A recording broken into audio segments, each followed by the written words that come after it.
কর্কট রাশির প্রথম নক্ষত্র পুনর্বসু। পয়সা কড়ির দিক থেকে উন্নতি আসছে। শেয়ার মার্কেট, স্টক মার্কেট বা কোনো ইনভেস্টমেন্ট পজিটিভ রিটার্ন দিতে পারে। মায়ের শরীর স্বাস্থ্য নিয়ে অল্প বিস্তর দুশ্চিন্তা সৃষ্টি হতে পারে। কার্মিক উন্নতির সম্ভাবনা অনেক বেশি। নতুন কাজের সুযোগ বা যোগান ইত্যাদি সৃষ্টি হতে পারে। ভরসা করে ঠকতে পারেন নিজের কাছের আত্মীয় কুটুম্বদের। মান সম্মান যশ বাড়তে দেখতে পাওয়া যাবে। পুনর্বসু নক্ষত্রের মানুষরা শিক্ষাক্ষেত্রে উন্নতি করবেন। যারা বাইরে যেতে চাইছেন পড়াশোনার কারণে, তাদের ক্ষেত্রে উন্নতির মাত্রা অনেক বেশি। যে সমস্ত ছাত্র ছাত্রীরা মাধ্যমিক বা উচ্চ মাধ্যমিক পরীক্ষা দিয়েছে, তাদের ক্ষেত্রে অর্থনৈতিক সাফল্য এটা অনেকটাই বাড়বে। যশ বৃদ্ধির সম্ভাবনা এটা অনেকটাই বেশি। পুনর্বসু নক্ষত্রের মহিলাদের ক্ষেত্রে দাঁতের সমস্যায় ভুগতে পারেন। বিশেষ করে যাদের বয়স 45 থেকে 58, তাদের কিন্তু প্রবলভাবে দাঁতের সমস্যা এবং মুখমণ্ডলের পীড়ায় ভুগবার সংযোগ রয়েছে।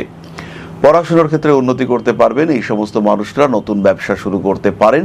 এই সমস্ত মানুষদের ক্ষেত্রে কোনো চাকরি, কোনো টিউশন, কোনো ক্রাফটের কাজকর্ম, সেগুলো অত্যন্ত পজিটিভ হতে দেখতে পাওয়া যাবে। যে সমস্ত মানুষরা রিটায়ার করেছেন, বয়স মোটামুটি 60-এর ওপরে, তাদের ক্ষেত্রে অর্থনৈতিক দিক থেকে প্রেশার আসতে পারে এবং শারীরিক সমস্যার কারণে অর্থনৈতিক ক্ষেত্রে অস্থিরতা বাড়তে পারে।